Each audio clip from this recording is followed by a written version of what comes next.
Operation सिंदूर के बाद अब कूटनीतिक स्ट्राइक की तैयारियां चल रही हैं, लेकिन इसी बीच में अब ये सवाल खड़े होने लगे हैं।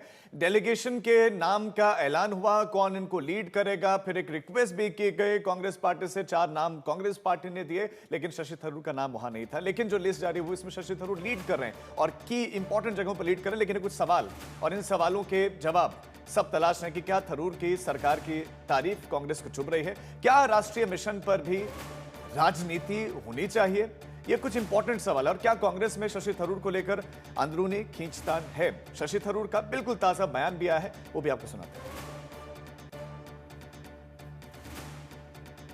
Certainly when the nation needs my services, I am available and I'm available for my country. To my mind, this has nothing to do with party politics.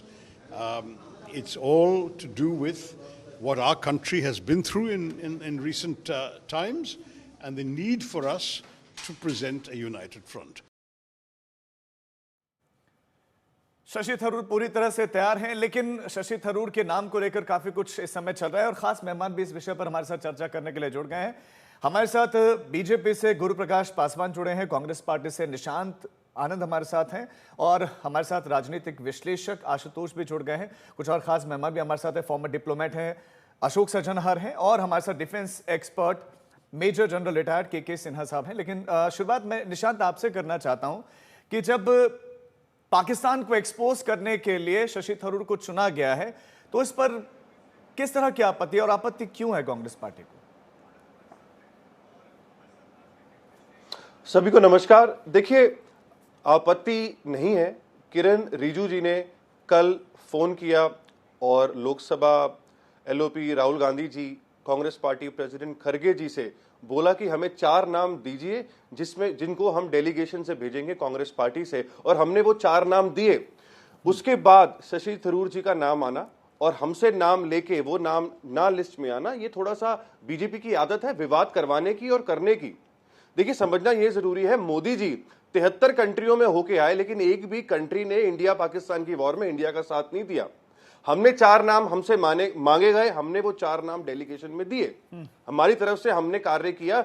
हम राष्ट्र हित के लिए Congress party Indian armed forces के साथ और भारत सरकार के साथ हमेशा है, पहले दिन से है। लेकिन समझना यह जरूरी है कि आज हमें इसकी जरूरत इतनी ज्यादा क्यों है हमारे देश को, क्योंकि जिस तरीके से आप देखिए कि अमेरिका ने, ट्रंप ने जब से वो प्रेसिडेंट बने हैं, हर 15 दिन में इंडिया में उन्होंने वार किया है, starting from H1B visa restrictions for Indians, उसके बाद IMF का लोन पास कराना पाकिस्तान के लिए, उसके बाद सबसे पहले वर्ल्ड को बताना कि मैंने इस लड़ाई को रुकवाया है, उसके बाद टैरिफ वॉर, उसके बाद कहना कि मोदी जी ने सवाल फिर आपसे ये है कि आप कह रहे हैं कि 4 आपने नाम दिए, लेकिन उसमें शशि थरूर का नाम आपने दरकिनार क्यों कर दिया?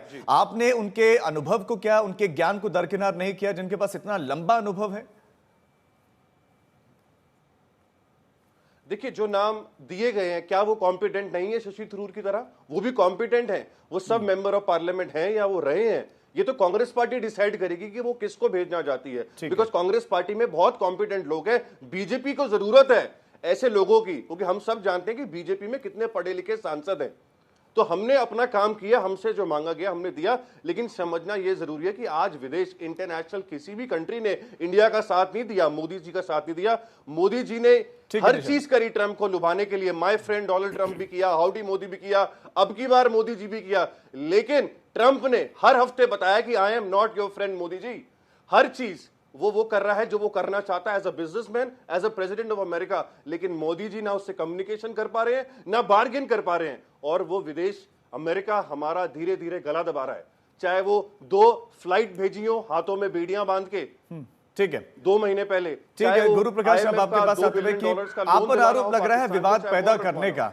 या तो आप लिस्ट मांगते नहीं, फोन किया गया संसदीय कार्य मंत्री की तरफ से, बातचीत हुई मल्लिकार्जुन खड़गे से, राहुल गांधी से, आपने लिस्ट मांगी और उसके बाद वो जो लिस्ट देते हैं उस लिस्ट में से नामों को आप रखते नहीं हैं, आप ऐसे नाम को रख देते जिसे कांग्रेस पार्टी सजेस्ट नहीं करती है। राजीव जी, हमें समझने की आवश्यकता है। पहले तो हमारे जो कांग्रेस पार्टी के साथी बैठे, मैं थोड़ा फैक्ट चेक करना चाहता हूं। किरण रिजिजू नहीं, किरण रिजेजू होता है और वरिष्ठ मंत्री हैं, 10 सालों से मंत्री हैं, बुद्धिस्ट समाज से आते हैं, ट्राइबल समाज से आते हैं, किरण रिजिजू हैं। तो मैं आपसे आग्रह करता हूं कि आप जब भी किरण रिजिजू जी का नाम ले तो नाम में थोड़ी स्पष्टता रखें तो बेहतर होता है, पहला।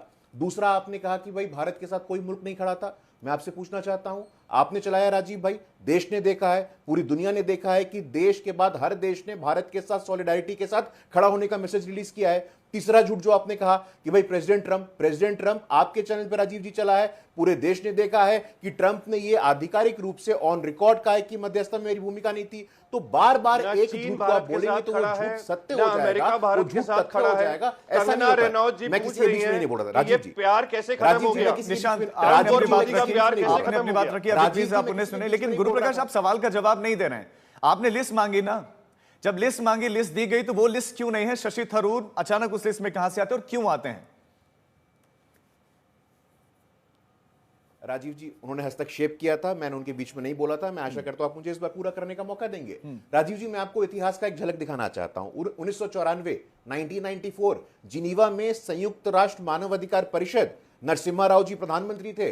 नरसिम्हा राव जी ने अटल जी के नेतृत्व में एक डेलीगेशन बनाया। उस डेलीगेशन में कौन कौन था?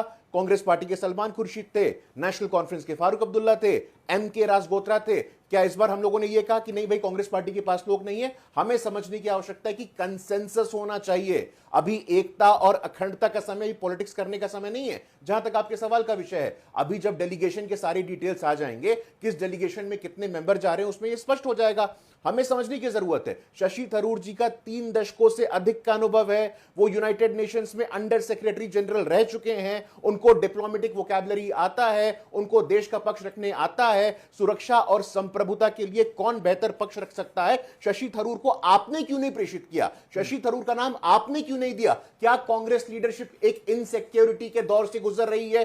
क्या कांग्रेस लीडरशिप शशि थरूर के प्रतिभा से डरती है, घबराती है? हम आपसे पूछना चाहते हैं। आपने उनको विदेश राज्य मंत्री क्यों बनाया था? हम आपसे पूछना चाहते हैं। क्यों इतने सालों से वो आपके सांसद हैं? ये इनसिक्योरिटी और जो असुरक्षा का भाव है, पॉलिटिक्स में इसकी आवश्यकता नहीं है, ये नहीं होना चाहिए। जहां तक भारत के साथ खड़े होने की बात है, ईरान जैसा देश हो, ईरान के अलावा सऊदी अरब जैसा देश हो, भारत के साथ पूरे की पूरी मजबूती के साथ खड़ा है। और ऑपरेशन सिंदूर अलग है, ऑपरेशन सिंदूर विचित्र है। हमें यह समझने की आवश्यकता है कि लेकिन क्या जो 4 नाम जारी किए गए कांग्रेस पार्टी की तरफ से, उन पर भी कोई आपत्ति है आपको? नहीं, अब आपत्ति तो देश को है। सैयद नसीर हुसैन को लेकर के उनका इतिहास देश को नहीं पता है क्या?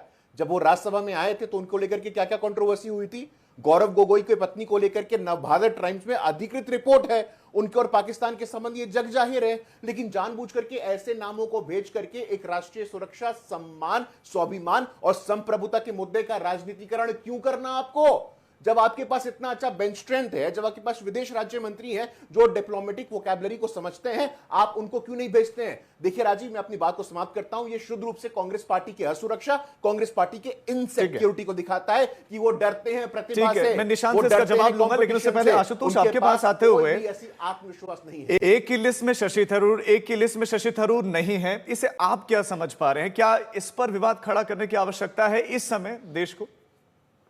देखिए, इसके 2 पहलू हैं। पहली बात तो ये है कि भारत सरकार ने तमाम विदेशी राजधानियों में डेलीगेशन भेजने की कोशिश की, उसमें विपक्ष के लोग हैं। ये अपने आप में स्वागत योग्य कदम है और इसकी सराहना होनी चाहिए, और मैंने इसकी खुलकर सराहना भी की है।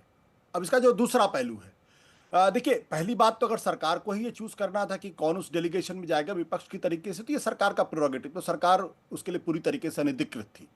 लेकिन अगर आप किसी प्रमुख विपक्षी पार्टी से अगर आप नाम मांगते हैं और अगर वो नाम देती है, तो मुझे लगता है वो ऑनर होना चाहिए। ये जेंटलमैन्स कमिटमेंट है और उसका ऑनर होना चाहिए।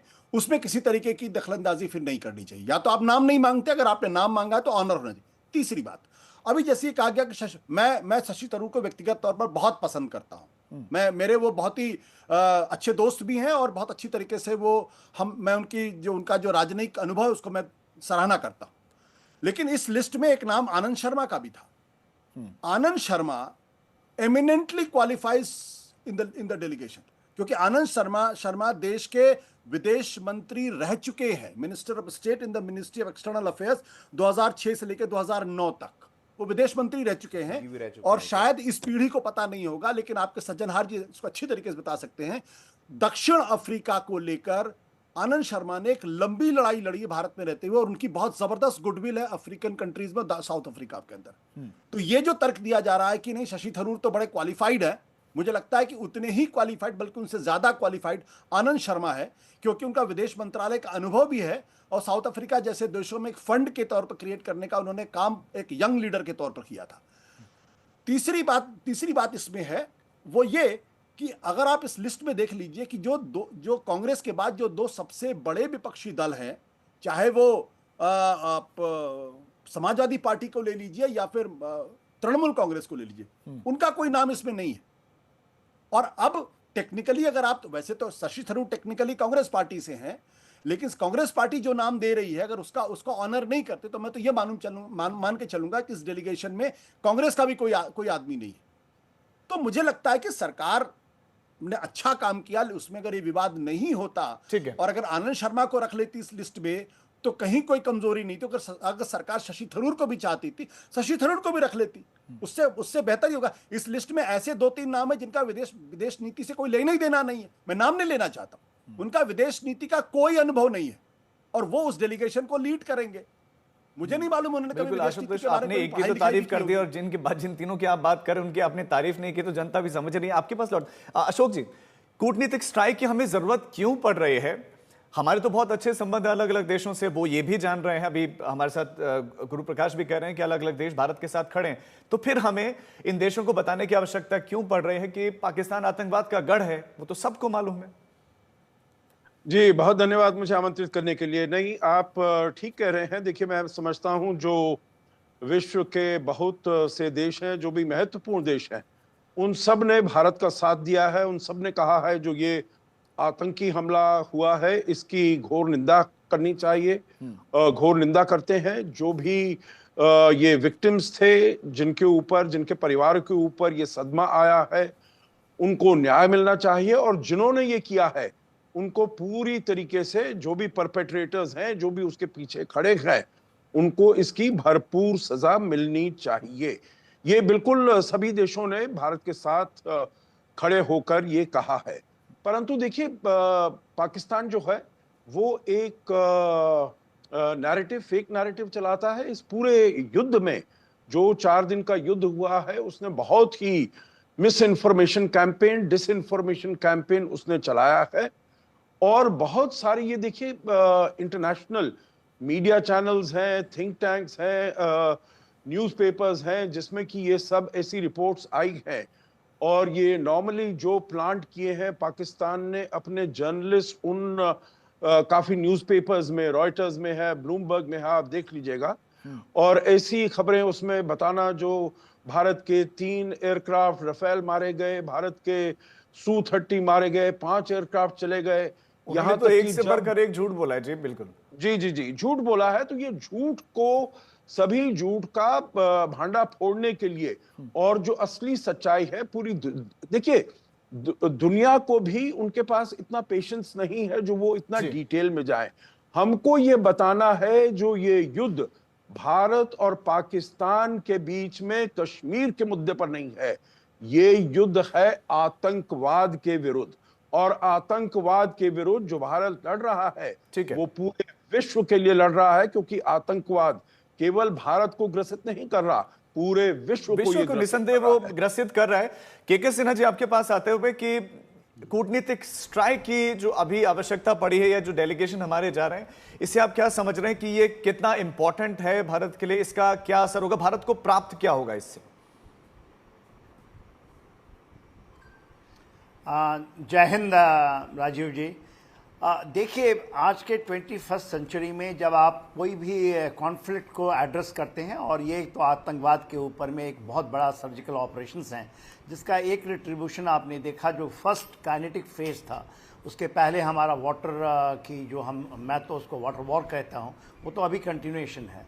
आतंकवाद के जो आपने देखा सर्जिकल ऑपरेशंस, मैं उसको सर्जिकल वॉर यदि कहूँ, क्योंकि ये थमा नहीं, ये थमा है, कोई रुका नहीं है, और ये हमारी स्टैंड है, और मेरे ख्याल से मैं इसको समझता हूँ उस तरह इस समय। और इसमें एक बहुत बड़ी सिनर्जी पहली बार भारत ने, पूरी जनता ने, एक पूरा विश्व ने देखा है, 8 बिलियन लोग देखते हैं, जिसके अंदर में पूरी सिनर्जी सिनर्जी कहते हैं, integration of everything including yours.